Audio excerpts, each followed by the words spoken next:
সেই অবৈধ নির্বাচনে একজন বৈধ মেয়র কিভাবে হয়?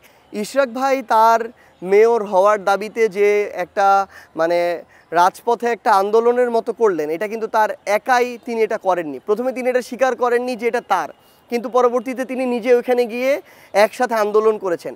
এটা ইভেন তার এককও না, আমরা মনে করি এটা বিএনপির দিয়ে দেয়া একটা কর্মসূচি। অবশ্যই সেই জায়গা থেকে তিনি নগর ভবনের সামনে আন্দোলন শুরু করলেন, সেখান থেকে তিনি হাইকোর্টের সামনে দিয়ে মৎস্য ভবনে আসলেন, মৎস্য ভবন থেকে তিনি যমুনার সামনে আসলেন এবং সেখানে তিনি একাধিক দিন অবস্থান করলেন। আমরা অবশ্যই এটা মনে করি যে বিএনপির পক্ষ থেকে এটি সরকারকে একটি চাপ দেওয়া, দ্রুত যেন নির্বাচনটা হয়। কিন্তু বিএনপি তাদের জায়গা থেকে বলছে তারা ডিসেম্বরের মধ্যে ইলেকশন চায়, অন্তর্বর্তীকালীন সরকার বলেছে ডিসেম্বর থেকে জুনের মধ্যে করবে। অন্তর্বর্তীকালীন সরকার তার এখনও সংস্কারের কার্যক্রম শেষ করে নাই বা ঠিকমতো শুরুও করে নাই। আসলে অন্তর্বর্তীকালীন সরকার এখন পর্যন্ত একটা হত্যাকাণ্ডের বিচার করে নাই। সেই অন্তর্বর্তীকালীন সরকার এখনই তো একটা মাস নির্ধারণ করতে পারে না, তারা একটা টাইম ফ্রেম দিয়েছে, এই টাইম ফ্রেমের মধ্যে তারা করবে, এখানে আমাদেরও কারো দ্বিমত নেই। সো এখানে বরং আমরা আমাদের জায়গা থেকে যেটা মনে করি যে দেখেন, ইশরাক ভাইয়ের এই ইস্যুটাই যদি বলেন, আমরা প্রত্যেকটা নির্বাচনকে, স্পেশালি আওয়ামী লীগের সময় বিগত 3টা নির্বাচনকে আমরা অবৈধ নির্বাচন বলছি। সেই অবৈধ নির্বাচনে একজন বৈধ মেয়র কিভাবে হয়? তাহলে তো আলটিমেটলি ওয়ার্ড কাউন্সিলর থেকে শুরু করে প্রত্যেকজন সংসদ সদস্য যারা আছেন, যারা নির্বাচিত হননি, তাদেরকে দিয়ে সংসদ গঠন করা উচিত। তাদেরকে দিয়ে অন্যান্য প্রত্যেকটি যে জায়গায় যারা দ্বিতীয় ছিলেন আর কি ভোটে, তাদেরকে দিয়ে প্রত্যেকটি জায়গায় বসিয়ে ওইভাবেই তো তাহলে রাষ্ট্র ফাংশন করা উচিত। তিনি এককভাবে এটি করতে পারেন না। আমরা দেখি যে চিটাগংয়ে এরকম একজনকে দিয়ে দেওয়া হয়, আমরা দেখি আবার এটা যদি বরিশালে দেখি, বরিশালে দিয়ে দেওয়া হয় না। এই জায়গাটিতে আমরা এখনই বিএনপির মধ্যে বিচার বিভাগ থেকে শুরু করে বিভিন্ন গুরুত্বপূর্ণ জায়গা, আমলাতন্ত্রের জায়গা থেকে শুরু করে অনেক জায়গায় আমরা ক্ষমতার অপব্যবহার দেখা শুরু করছি। কিন্তু আমরা দেখেছি কোর্টে এই ঘটনা পর্যন্ত হয়েছে যে এটা যদি তাদের পক্ষ থেকে বলা হয়েছে এখানে যদি রায় স্পষ্ট না আসে, এটাকে যদি তারা স্টে করে দেয়, সেক্ষেত্রে তারা বিচারককে দেখে নিবে, এই হুমকি পর্যন্ত দেওয়া হয়েছে। তো এই জিনিসগুলো আমরা কিন্তু আওয়ামী লীগের সময় দেখেছি।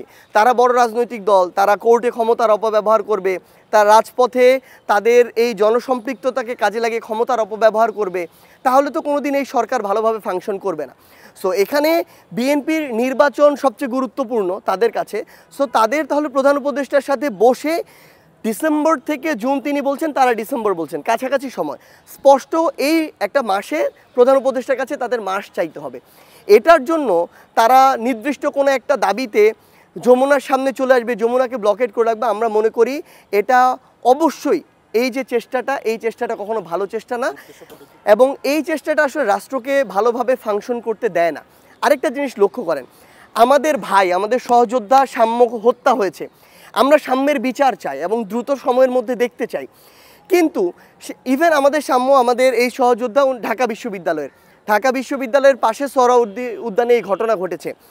এই যে এই সংক্রান্ত যে দাবি দেওয়া বা যে আন্দোলনটা, এটা তো ঢাকা বিশ্ববিদ্যালয় কেন্দ্রিক হতে পারতো, কিন্তু সেখানে হয়নি, ফাইন, সেটা শাহবাগে হতে পারতো, শাহবাগে হয়েছে। কিন্তু এখানে আপনি যদি একটা জিনিস লক্ষ্য করেন, শাহবাগে সাম্য হত্যার, আমরা যেটা দেখেছি প্রত্যক্ষভাবে, সাম্য হত্যার বিচারের দাবিতে আন্দোলনের মানে স্ট্র্যাটেজি, আন্দোলনের সময়, আন্দোলনের ধরন যেমন হওয়ার কথা ছিল সেটা তেমন ছিল না।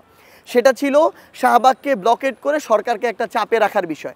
একদিকে কাকরাইলের দিকে যমুনাকে ব্লকেট করা হয়েছে, আরেকদিকে শাহবাগের দিকে ব্লকেট করা হয়েছে, অর্থাৎ যমুনাকে বোথ সাইড দিয়ে ব্লকেট করা হয়েছে। এখন কিন্তু ওইটা আমরা আবার দেখছি না। তাহলে আপনারা এখনও সোহরাওয়ার্দী উদ্যানে যেখানে হয়েছে সেখানে আবার এটা করেন, এটা করা উচিত। আমরা চাই আমাদের ভাই সাম্য হত্যার বিচারটা হোক, কিন্তু এটা হচ্ছে না। সো আমাদের সামগ্রিকভাবে যেটা মনে হয়েছে যে বিএনপির পক্ষ থেকে আসলে এখানে এই জিনিসটা সরকারকে চাপে রেখে দ্রুত নির্বাচন আদায় করার একটা প্রসেস ছিল। এবং এখানে আমাদের অভ্যুত্থানের 2জন সহযোদ্ধা ছিল,